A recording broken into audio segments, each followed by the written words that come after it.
చెప్పు. విక్రమ బజరంగి అంటే మహావీర విక్రమ బజరంగి. మహావీర్ అంటే ఏందో మొన్న తెలుసుకున్నాం కదా, విక్రమ బజరంగి అంటే ఏందో ఇవాళ తెలుసుకుందాం. హనుమంతుడు చిన్నగా ఉన్నప్పుడే చాలా బలవంతుడు, కానీ అంతే అల్లరి కూడా చేసేవాడు. ఆయనకున్న బలాన్ని సరైన దిశలో పెట్టేవాడు కాదు. అట్లా అందరి మీద ప్రాంక్స్ చేసుకుంటా అందరినీ ఆట పట్టించుకుంటూ ఉండేవాడు. అందరికన్నా ముఖ్యంగా మునులను సతాయించేవాడు.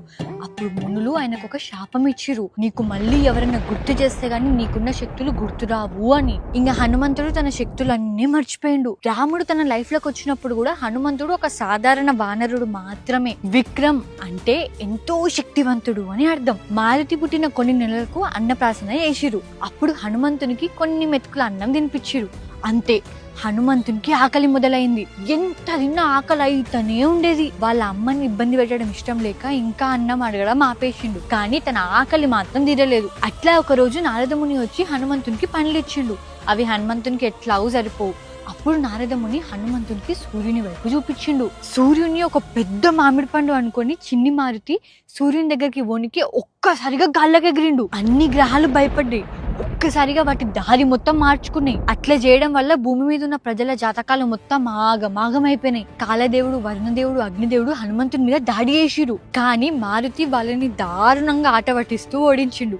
మారుతిని ఎవ్వరూ ఆపలేకపోయారు. మారుతి సూర్యునికి ఎంతో దగ్గరగా వచ్చిండు. సూర్యుడు మారుతిని భయపెట్టడానికి ఎంతో వేడిని వదిలిండు. కానీ హనుమంతుని అది కూడా ఆపలేకపోయింది. ఆకలితో ఉన్న హనుమంతుడు సూర్యుని మింగేసిండు. సడన్ గా వేడిగా ఉన్న ప్రపంచమంతా చల్లగా అయిపోయింది. ఇదంతా జరుగుతుంటే రావణుడు అదృశ్య శక్తి, మరణం రాకుండా ఉండడానికి యజ్ఞాలు చేస్తుండు. ఇదంతా గ్రహాల మీద, సూర్యుని మీద డిపెండ్ అయి ఉంటది.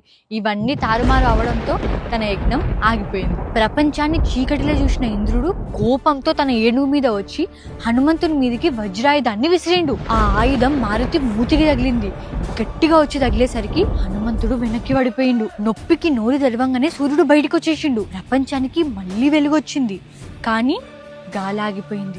వాయుదేవుడు పడిపోతున్న తన కొడుకుని చూసి గాల్లోనే పట్టుకుని ఒక గుహ లోపలికి తీసుకొచ్చిండు. కోపంతో ప్రపంచంలో ఉన్న గాలి మొత్తం ఆపేసిండు.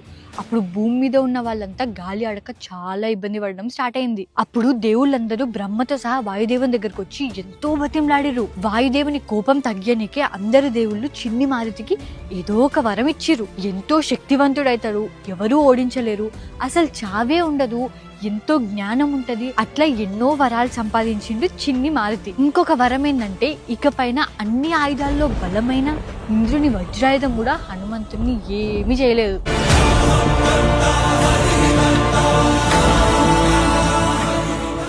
వజ్రాయుధం కన్నా బలమైన వాడు కాబట్టి బజరంగ్ బలి. మహావీర విక్రమ బజరంగి తర్వాత కుమతి నివార సుమతికే సంగి గురించి తెలుసుకుందాం. జై బజరంగ్ బలి. కిరణముల ఉదయాత్మే